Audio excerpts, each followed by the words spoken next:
Warning: the following presentation may be disturbing or triggering to some viewers.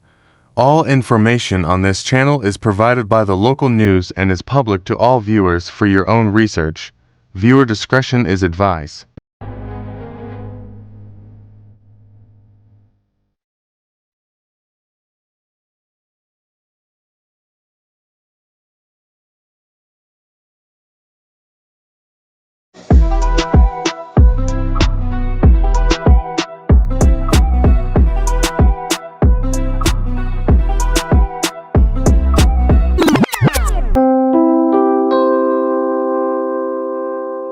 Wagwan, everybody. Welcome to our next episode of Talk the Things podcast.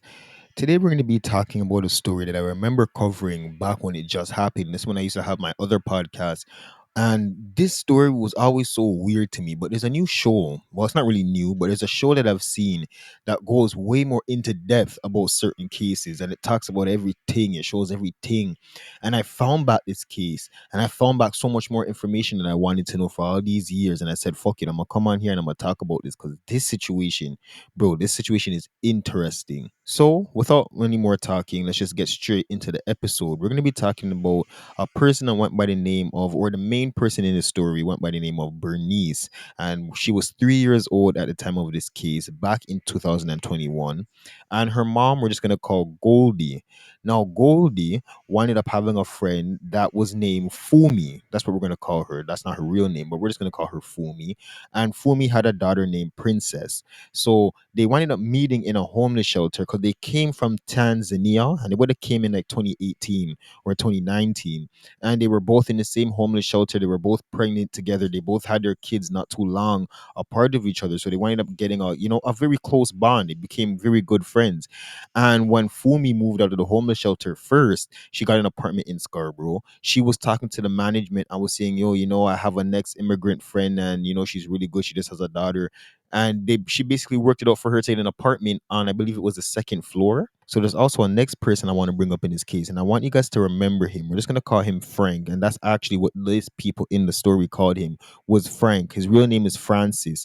And he's just an ordinary African uncle. You know what I mean? He was originally trying to get with Fumi. That's how he comes into the story. But Fumi wind up already having a man in Tanzania. She was already married and she had an older daughter. So she wasn't interested. And they just became friends. And I want you guys to remember them and remember this situation. It's going to make more sense as we get along deeper into the story. But Bernice was explained as a very happy baby. And she was, like I said, only 3 years old. So there's not much that, they can say because she never really lived much life. But one thing for sure is that she was a very healthy baby. She never went to the doctors unless it was for checkup or immunization. She never went for feeling sick. She never went to the hospital before. In this case, this was the first time that she's ever been to the hospital, and it was the last time. So let's move on to the crime now. Starting on March 6, 2021, this was in the evening of March 6th. Goldie wound up asking Fumi to watch Bernice for her. She said she's going out tonight and she's gonna go hang over whatever with her friends. And because of the, like I already explained to you guys, the previous relationship and at the time the relationship that they had, it was nothing for her to watch Bernice or the other way around. Even Frank couple time watched Bernice and was watching Princess. So it was nothing too crazy, you know what I mean? She went out, she danced, she did whatever she did that night. And it wound up getting very late. So she'd even go back and pick up Bernice. And remember that they live on the same building. So she just said, in the morning time I'll call him and I go pick up Bernice. And that's what she did. She wound up calling Fumi and was saying, hey, I'm awake. Are you guys awake? What are you guys doing? And she's like, yeah, I'm awake. You guys come. So not even 2 minutes later, though, after Goldie made that phone call, Fumi called her back and was saying something's wrong with Bernice. She's here, she's vomiting. I don't know what it could be. She's here eating breakfast, but I mean, nothing should cause this. I don't know what's wrong. So Goldie's just like, okay, let me come upstairs. And she goes up there. She was calm. She wasn't thinking it was nothing much. She probably thought that, she overate and was just vomiting up the rest of the food. But it's when she got to the apartment, she realized something is terribly wrong. She sees Bernice lying on the couch, literally from how she explained it, was half dead. Like there was no life in her. She's pressing her finger, and like when you press your finger, it'll go white and then it will turn back red. Nothing. there was no circulation. It didn't turn back red. It stayed white. So she's starting to panic now, and she's like, "So what the fuck? What? You're not gonna like call the ambulance? You see her on the couch, you're half dead. Call the ambulance. How long was she like this before I came?" So now she's like, "Okay, whatever." And she's trying to call the ambulance. But what gets weird is that Fumi's trying to stop her from calling the ambulance. She's just telling her, relax, relax, calm down. You might just be over, thinking this. Don't panic. But Goldie's not hearing that. Her baby's half dead, and she wants her baby to get seen by the doctors them now. So she calls the ambulance or whatever, and she's on the phone with 911, and they're transferring her here, there, they're transferring her. But you guys have to remember that this is in the COVID time, so they're not. I don't want to say they're not taking it serious, but you have to remember with COVID, like we can't be spreading nothing. It doesn't show COVID symptoms, but we just can't have all this cross contamination. So the ambulance is taking forever. The ambulance is taking forever. And Goldie puts Bernice around her back and runs into the elevator to run downstairs to see where the hell is this ambulance that I called. She realized that the ambulance never came. It wasn't called. So she said, fuck this. And she called back where they said, just drive to the nearest hospital. If you think it's this bad and the ambulance is taking forever, just go to the hospital, which is 20 minutes away from them. So Fumi and Goldie take Bernice and they're dressing up and they're in the lobby. I have a footage of them in the lobby, and you can see how Fumi's dressed up. But Goldie's not even, she's in Marina still. It's March, it's cold, but she's so scared. She's not even really caring. Like I think you could see Fumi holding her jacket, but the jacket's not even on. She's just holding her baby. She wants to get her baby to the hospital now. So they wind up getting to the hospital, and when they got to the hospital, she winds up falling into, and when I'm saying she, I'm talking about Bernice. She winds up falling into cardiac arrest, which simply just means that her heart stopped beating. So they have to pull out their cardiac arrest card and all these type of stuff now, and they're doing bare things in the hospital trying to save her. Where they're like, "Nah, we're gonna have to send her to Sick Kids." Sick Kids is a hospital that specializes in Pinckney, and it's downtown. I'm sure everybody from Toronto knows Sick Kids, or know a person that been to Sick Kids, or everybody knows Sick Kids.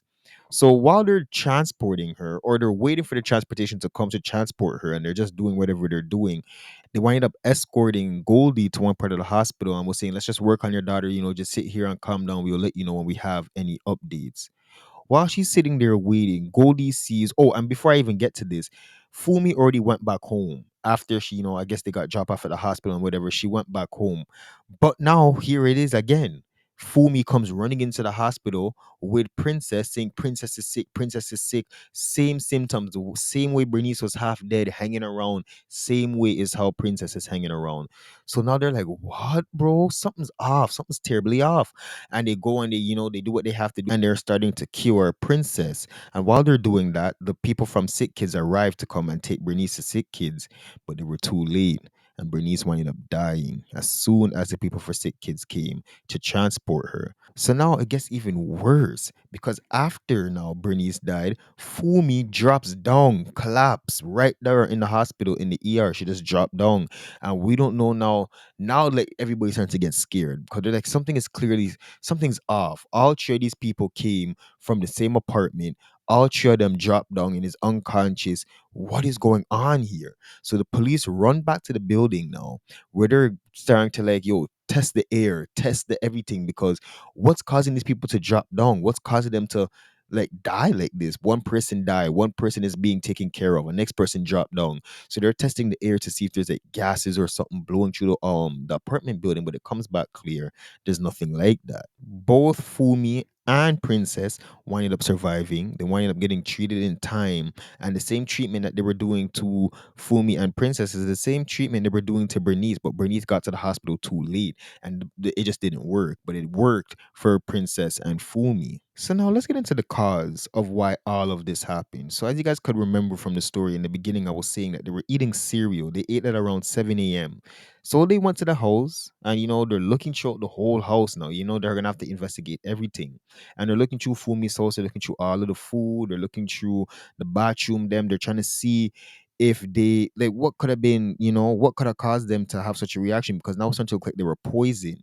So they test the cereal, and while the cereal is being tested, they realize that the apartment got sprayed for bed bugs. So they contact the bed bugs people to say, like, what could this be a possibility that like you sprayed a toy and the baby put the toy in her mouth, or you spray something and it got on the food and the kids eat the poison.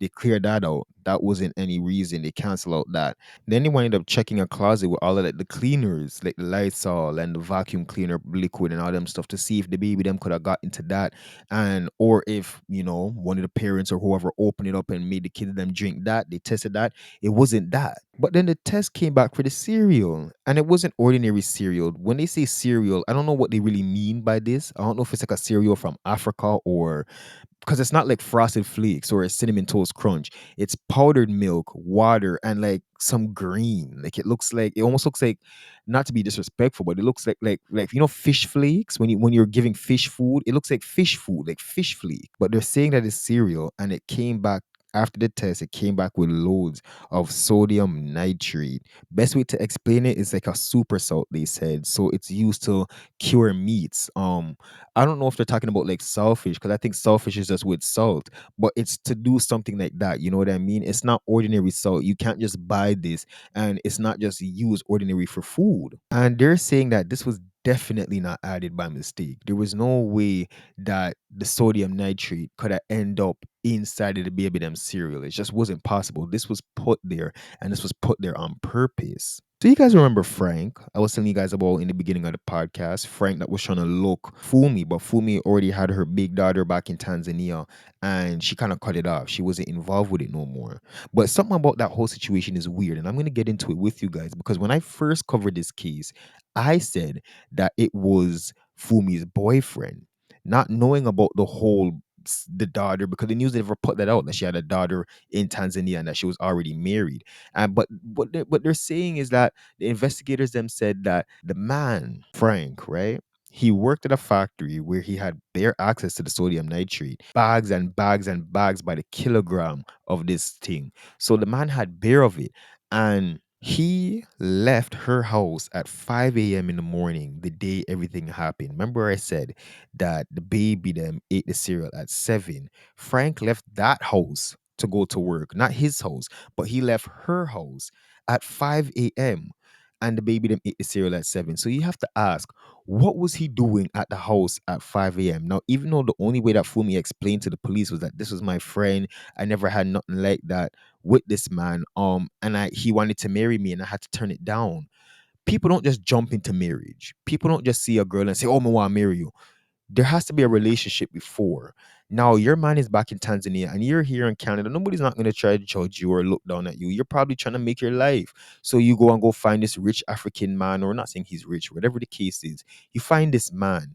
It's clear that you had a relationship with him. I mean, anybody with connecting brains, so you can say whatever, you know what I mean? It's not illegal for you to say that. But I feel like anybody with common sense kind of sees that this was her little man, even though she had her husband in Tanzania. This was her man up here, you know what I mean? But what happened was, when she tried to cut him off, when she tried to, and this happened, she tried to cut him off. She said she don't want to have nothing with him no more. He was a person that was always around, even at Bernie's birthday party. Like, he was always around. Like I said, he watched the babies then before. So this was a trusted person, and I'm guessing that she wanted to be more distant with him, but she didn't want this relationship with him no more. And speculations, we can't be sure, you know what I mean? That's what made him do this. That's what led for him to poison the little girl and try to get back at Fumi. Now, we don't know if Fumi was poisoned while she dropped down in the hospital, or if because she heard that Bernice died while she dropped down. But I was thinking he probably tried to poison her and the baby, but never knew that the other baby was supposed to come over and get watched. I never knew that the other baby, Bernice, the friend's baby, Fumi's friend's baby, was supposed to come, and she ended up eating this and dying. Now, when they're interrogating him and they're asking him all the questions, then he's moving foolish, basically saying he don't know Wagwan, he don't know Wagwan. He doesn't even know what sodium nitrate is. But it was pretty clear by all of this that they knew it was him. Now they wind up sentencing him to first degree murder, and they're saying that this man is, he's pretty old right now from how it looks. So we're not sure if he's gonna even get out alive. But if they say that you have life or whatever it is, it's only like 25 years. So this man did it for sure. And I want you guys to let me know what you think about this whole situation. You have to really, be careful with who you leave your kids with, because she thought this was her friend. You know what I mean? And not even like say really Fumi did anything. It's the person that Fumi was with. or who she was used to be with or was talking to or whatever their situation was.